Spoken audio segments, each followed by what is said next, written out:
Hello বন্ধুরা, মৌসুমী রান্নাঘর daily ব্লগে সবাইকে স্বাগত জানাই। আজকে যে ওলকপির তরকারি রান্না করব, আপনার ব্লগটা দেখতে থাকুন।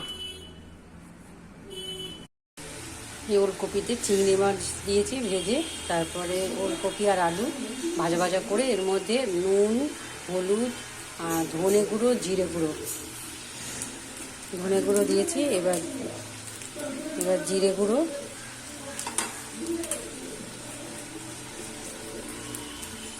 এবার লঙ্কা গুঁড়ো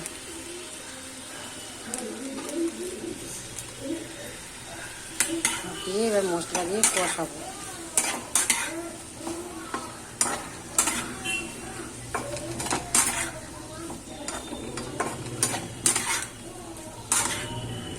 এর মধ্যে টমেটো দেবো, দিয়ে কষিয়ে গরম জল ঢেলে দেবো।